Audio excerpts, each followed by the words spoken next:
The true story behind Netflix's Luckiest Girl Alive. Hey guys, today we're going to talk about the true story behind Netflix's Luckiest Girl Alive. Let's get right into it.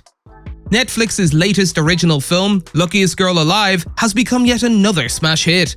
The Mila Kunis film was the talk of Twitter when it debuted on October 7th, due to both its controversial plot and the novel that inspired it. How many viewers began to wonder if the film was based on a true story? After all, the film was based on a novel by Jessica Knoll, who had previously spoken out about the novel's inspiration. That being said, spoiler alert. To summarize, Luckiest Girl Alive follows Annie, a successful New York-based writer who was asked to participate in a documentary about her traumatic past. The film contains graphic depictions of a gang rape and a school shooting, both of which have prompted viewers to demand a better trigger warning. However, viewers may be surprised to learn that some of the film's shocking content is based on true events. Jessica Knoll's novel, Luckiest Girl Alive, was published in 2015 with no indication that it was based on true events. She quickly clarified her position in Lena Dunham's popular newsletter, Lenny Letter, revealing that, like her character Annie, she had been gang raped in high school. Knoll explained her decision to Today by saying she felt undeserving of praise for telling her story. She said, "I always feel a little undeserving of being called brave or courageous because I had to open up in fiction." She then added, "There were these dueling things inside of me. I desperately craved the release of getting my story out on paper and the validation of recognizing what had happened to me as rape. I needed that, but on the other hand," she then continued, "I was frightened that people would read it and come to the same conclusion that people did when I was in high school, which was that no violation had occurred and that I had somehow participated in it."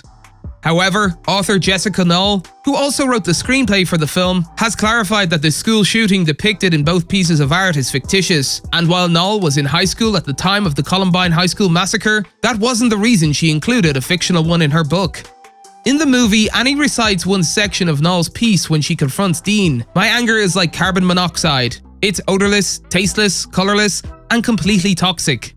While what Annie experiences is inspired by Knoll's life, the shooting was fictional for the book. She told Today, "I still had the idea in my head that what happened to Annie wasn't bad enough because that's what happened to me. I thought I had to make it worse." She then added, "She's now carrying the fact that they are now good victims. They've been gunned down. The community is mourning their deaths."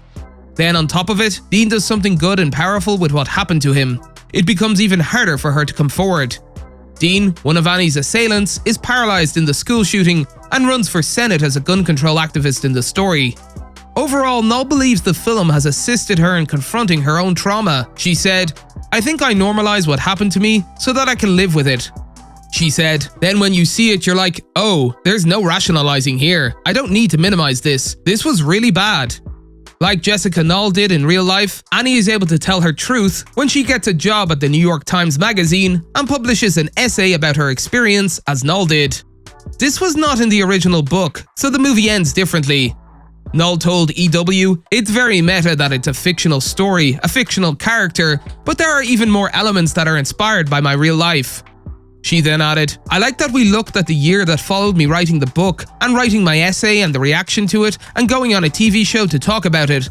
I like that we embedded that into the movie because I think it makes for a more epic journey that Annie goes on."